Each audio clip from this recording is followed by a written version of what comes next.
Assalamualaikum warahmatullahi wabarakatuh. Salam sejahtera bagi kita semua. Sebelumnya yang terhormat kepada Bapak Erwin Sutanto selaku dosen pengampu dari modul B1 dan Bapak Fatri selaku dosen penanggung jawab pada mata kuliah eksperimen teknik biomedis tahun 2022.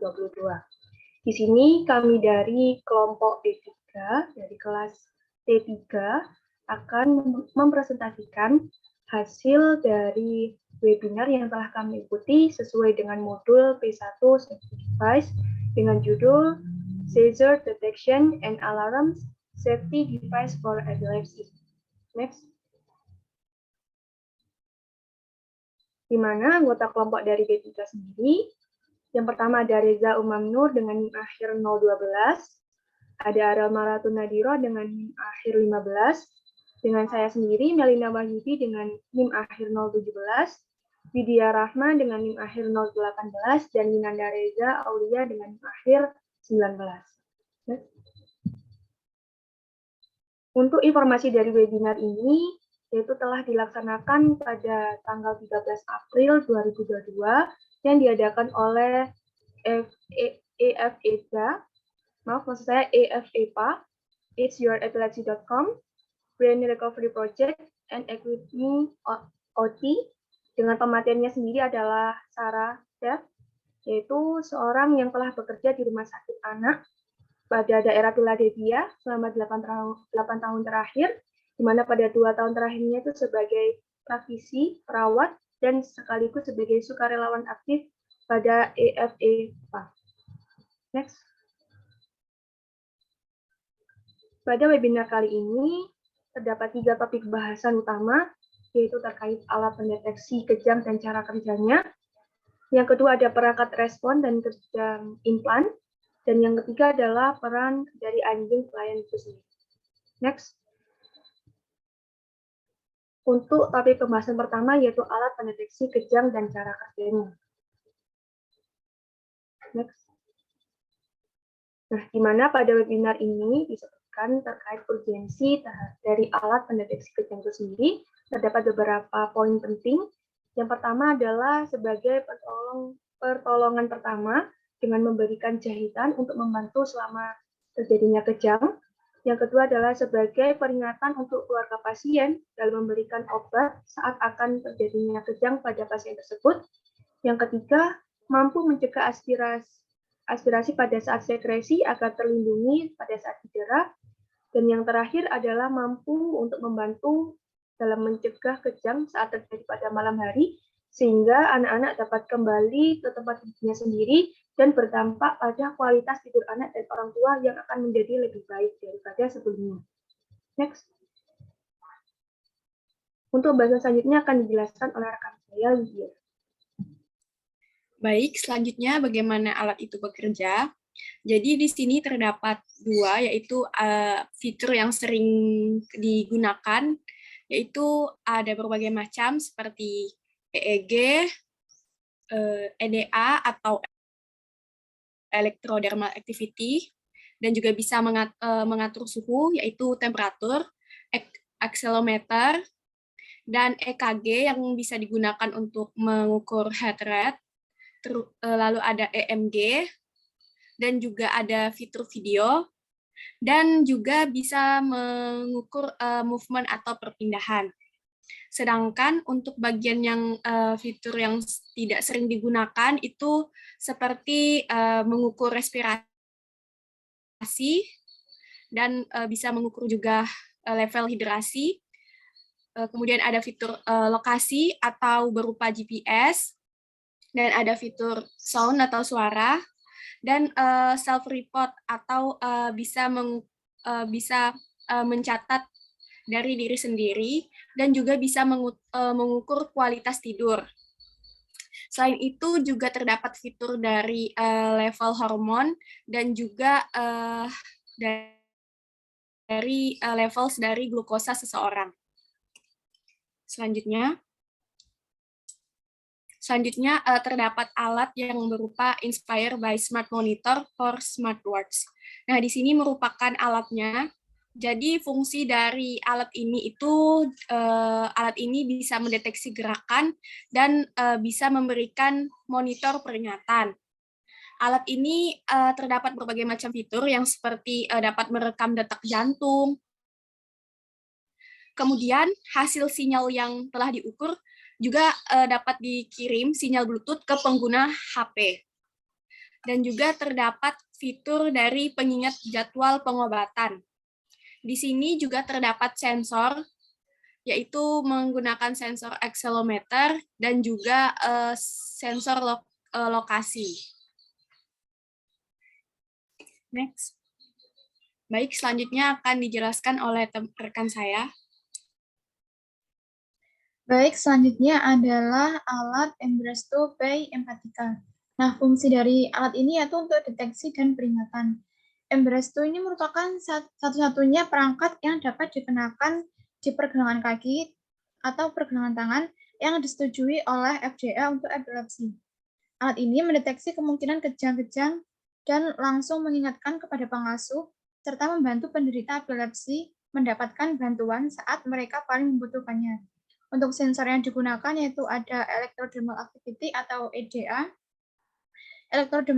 aktivitas elektroderma maksud saya mengacu pada perubahan listrik di kulit yang ditimbulkan oleh sistem saraf simpatik yang dapat dikenakan di pergelangan kaki atau pergelangan tangan. Kemudian ada sensor accelerometer, ada sensor lokasi atau GPS, dan ada sensor kualitas tidur. Untuk fitur-fitur yang terdapat pada Embresto by Empatica ini, yaitu dapat dipakai di pergelangan tangan atau pergelangan kaki. Kemudian disetujui oleh FBA untuk anak-anak lebih dari 6 tahun. Memerlukan resep oleh ahli saraf, kemudian dapat diajukan untuk penggantian, namun itu tidak dijamin. Kemudian dapat mengingatkan pengasuh. Next.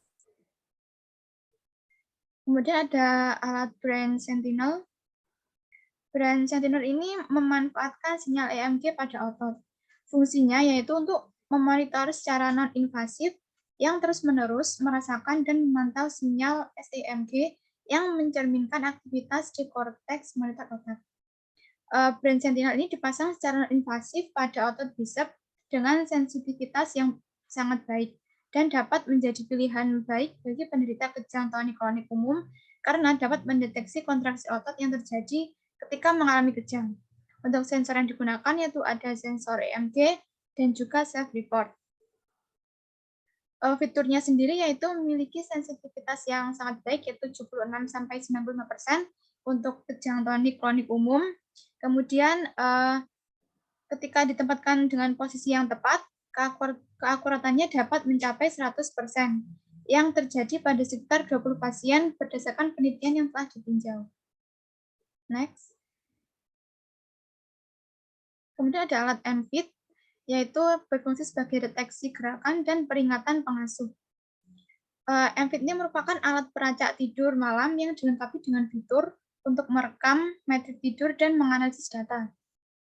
MFIT merupakan tikar yang diletakkan di bawah tempat tidur dan akan memperingatkan setiap gerakan dan memperingatkan pengasuh jika ada gerakan yang berulang-ulang. Untuk sensornya sendiri yaitu sensor gerakan. Untuk fitur yang terdapat pada MFIT yaitu direkomendasikan untuk digunakan dengan tempat tidur ukuran kembar atau double bed, kemudian tingkat alarm palsu yang rendah, tidak ada batasan usia atau berat badan, dan tersedia dalam bentuk portable sehingga nyaman digunakan dan dibawa kemana-mana saat perjalanan. Next. Berikutnya ada Miku Monitor. Fungsi dari Miku Monitor yaitu peringatan secara real time untuk gerakan pernapasan, suara, pemberitahuan bangun, atau tidur. Miku Monitor dapat digunakan untuk memonitor bayi atau anak-anak yang dapat memberikan peringatan secara real time untuk gerakan pernapasan. Untuk sensor dari Miku Monitor sendiri yaitu kualitas tidur, dapat mengukur suhu dari bayi, kemudian terdapat fitur video. Selanjutnya dapat digunakan untuk melihat pernapasan transpirasi, mendeteksi gerakan, dan juga mendeteksi suara. Selain itu, fitur dari Miku Monitor yaitu dapat menyimpan dan membagikan video serta dapat mengatur alarm. Namun alat ini tidak dapat digunakan sebagai alat medis atau diagnostik. Selanjutnya.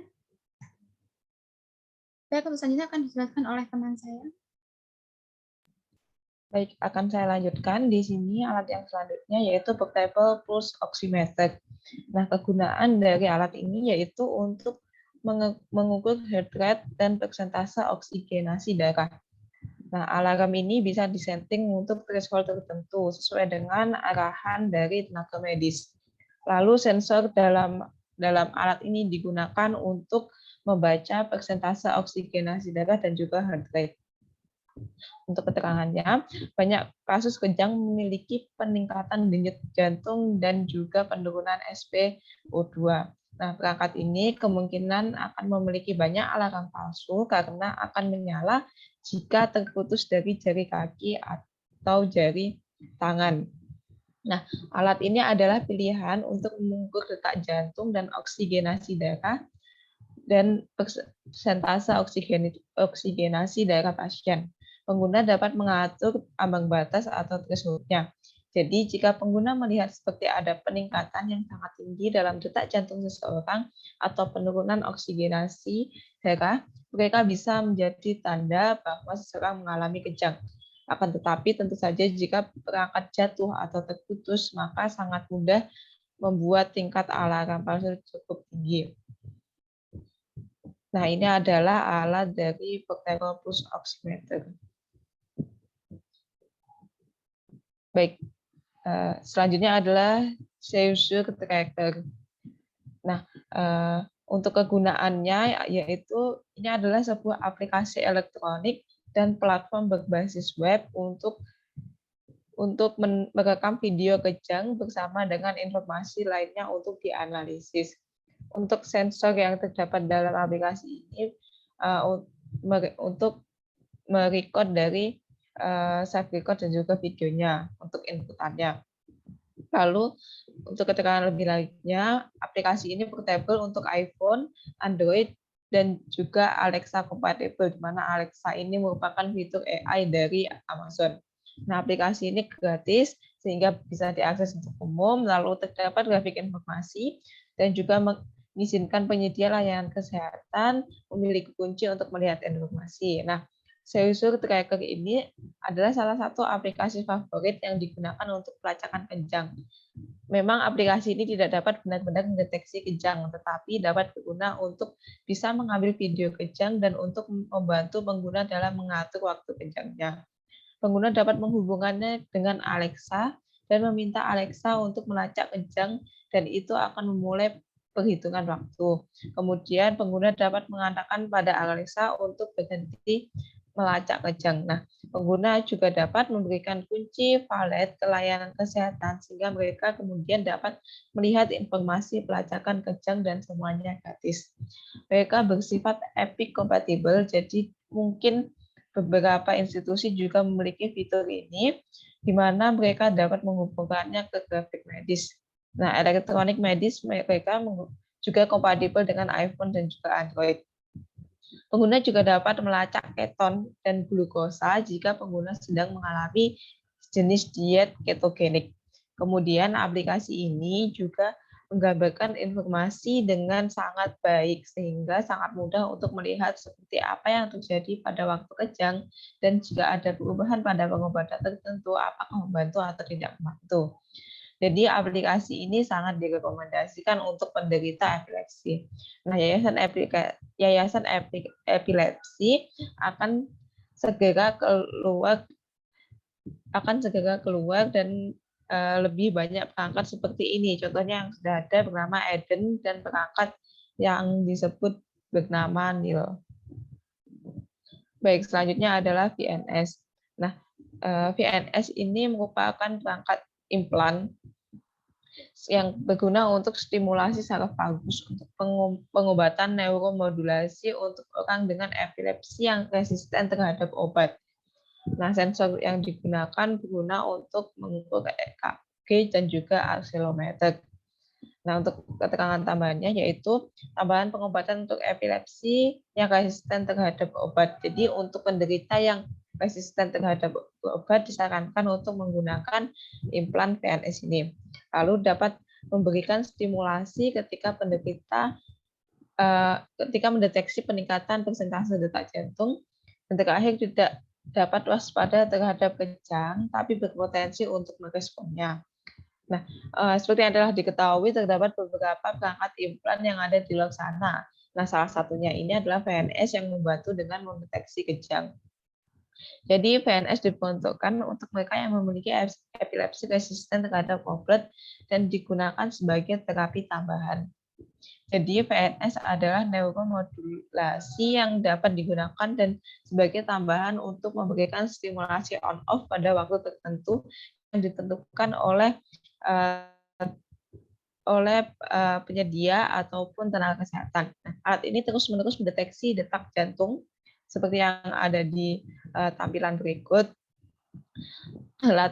Mendeteksi detak jantung latar belakang penggunaan, dan ketika mendeteksi adanya peningkatan persentase dengan persentase tertentu, alat ini secara otomatis memberikan stimulasi yang sedikit lebih tinggi dari stimulasi asli pengguna, tetapi tidak sebanyak mode magnet yang dapat digunakan untuk membantu dengan kejang. Nah, contoh ini merupakan pola EEG dan EKG bergerak sesuai dengan detak jantung. Pengguna dapat melihat mungkin seperti jam berapa pada hari itu kejang terjadi. Hal ini juga digunakan sebagai terapi tambahan. Hal ini selain digunakan sebagai terapi tambahan, juga dapat membantu menghentikan kejang bahkan sebelum terjadi. Nah, alat ini tidak bekerja pada semua jenis kejang, tetapi dapat dipertimbangkan jika pengguna konsultasi terlebih dahulu kepada provider dan juga tenaga kesehatan, dan pengguna berpikir itu adalah pilihan terbaik untuk mereka. Nah, dikarenakan alat ini diimplankan ke dalam tubuh, maka tentunya perangkat ini harus mempertimbangkan dari sisi safety device seperti yang sudah kita dapatkan dalam materi ETBP 1, yaitu safety device, di mana tidak boleh adanya arus bocor yang menyebabkan pengguna masuk dalam kategori bahaya, karena alat ini sangat rentan karena sudah diketahui yaitu diimplankan ke dalam tubuh. Baik, yang selanjutnya akan dijelaskan oleh teman saya.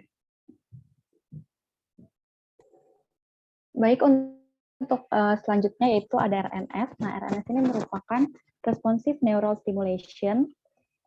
Di sini RNS itu mempunyai fungsi yaitu mengenali dan merespon masing-masing pola otak dan memberikan stimulasi yang khusus untuk mencegah kejang. Nah, implan ini untuk pasien yang memiliki epilepsi vokal dan ditanamkan ke dalam otak.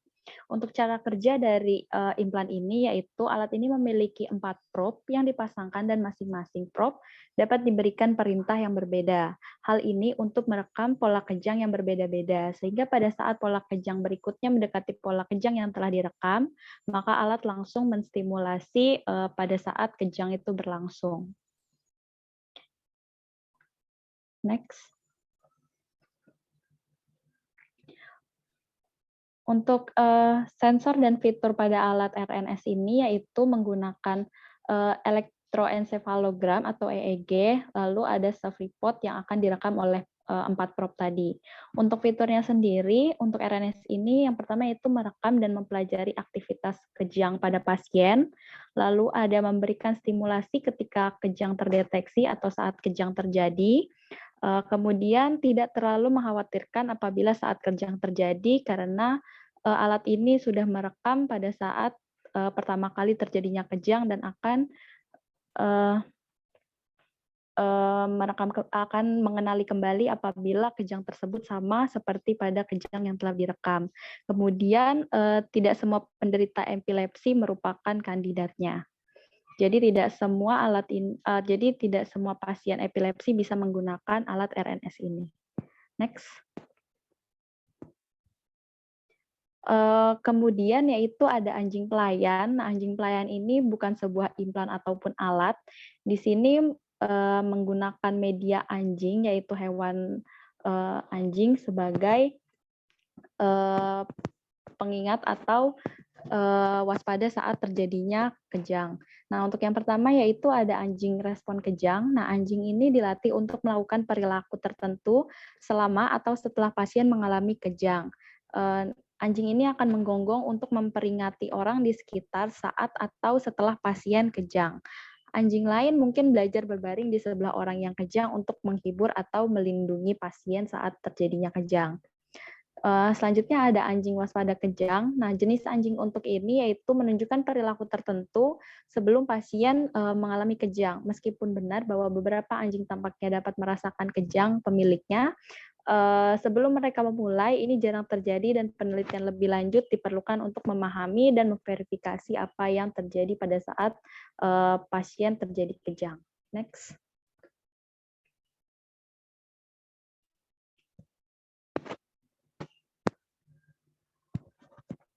Next.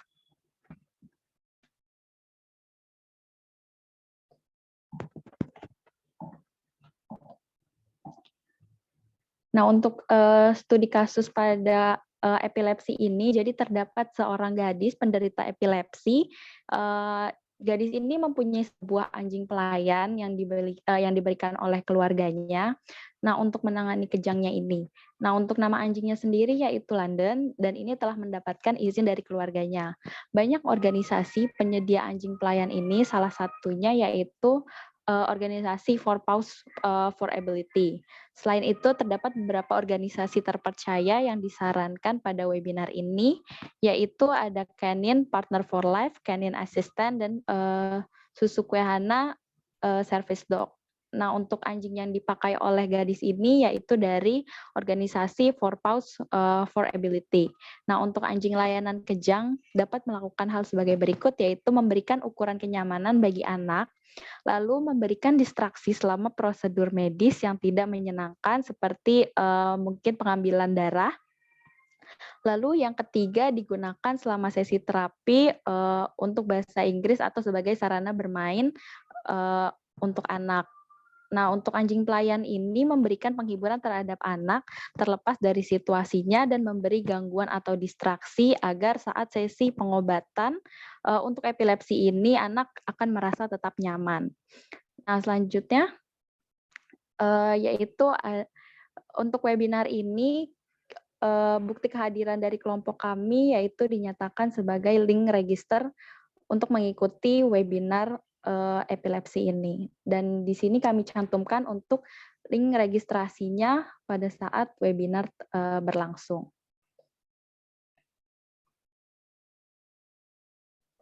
Baik, terima kasih untuk perhatiannya. Mohon maaf dari kami apabila ada salah kata ataupun salah penyampaian. Wassalamualaikum warahmatullahi wabarakatuh.